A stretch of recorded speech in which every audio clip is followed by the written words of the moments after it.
Ako po ay kasama ni Doc Joby. Dahil siya po yung bahala magpagaling sa katawan ninyo. Ako po yung magpapagaling sa mga heartbroken sa inyo.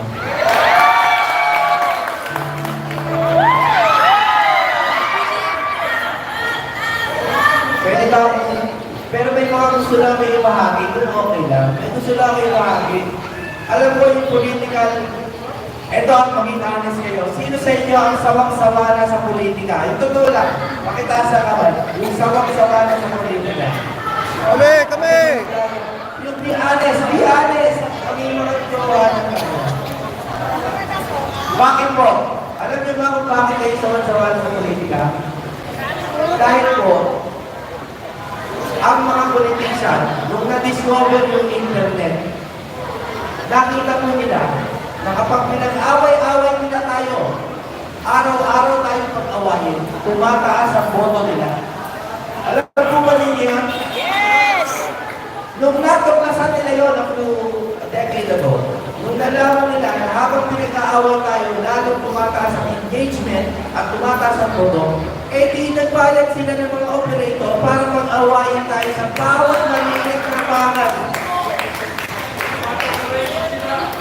Ito lang po ang payo ko, konting payo lang. Una po sa lahat, huwag po kayo magpaputok sa media. Huwag kayo magpaputok. Tandaan niyo po yan. Halimbawa, sa medicine doon, diba, usong-uso ngayon, pupunta sa Google, aalamin ninyo yung sakit nyo. Mali po yun. Pumunta po kayo sa doktor. Kaya po huwag kayo magpapauto sa internet. Yan ang number one po payo. Number two, patibayin po yung mga pamilya ninyo. Patibayin ninyo. Lalo na yung mga anak ninyo, ilayo nyo yan sa internet. Kasi po, ang binibenta sa internet, away. Away ang binibenta sa internet. Kilala ko po yung mga tao na gumagawa niya. Number 3, huli kong payo, ito naman suggestion lang. Huwag na po kayong bumoto ng trapo para awa niyo. Yes! Kahit po hindi ako iboto para akong pakialam, huwag niyo lang po iboto ang trapo. Parang awa niyo.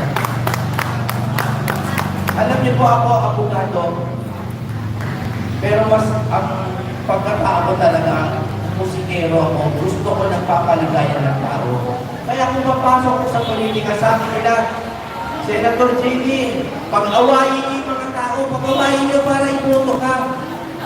Hindi totoo yan. Sinasabi sa akin ng mga operator yan.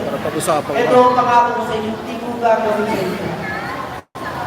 Dahil para sa akin mo, ang politician, naalala niyo ba yung dating commercial sa baterya ng kotse, yung kabit and forget? Naalala niyo yan?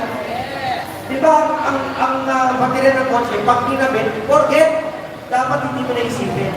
Ang motto ko sa politika, elect and forget. Pag kami ho, nahalal na, dapat nakalimutan na kami. Huwag nyo na kami pag-away. Alamin nyo na lang yung mga basic na policy. Pero ang pinagtutuunan dapat ang buhay ninyo, Malibay po, Pasay City. ng kaligayahan sa buhay. Dapat itong hanapin niyo yung kaligayahan ng pamilya ninyo, ng anak ninyo, edukasyon, pagkain, kaligayahan, pagmamahal, pag-ibig. Yan po ang hanapin niyo. Huwag away sa politika. Kaya ako ay always speak from the heart. At ang laging sinasabi sa akin na napakadaming analyst, sir, hindi kayo mananalo niyan. Sabi ko, wala akong pakialam. Hindi ko pag-aawayan ng taong bayan. Kaya kapag nandito ako sa mga ganito, tuwang-tuwa ako pag pinapag-sample niyo ako, tuwang-tuwa ako pag pinapakanta niyo ko. Sa Malibay Plaza po, Malibay Plaza. Dahil ang politika ngayon, pinag-iiwalay kayo. Hayaan po natin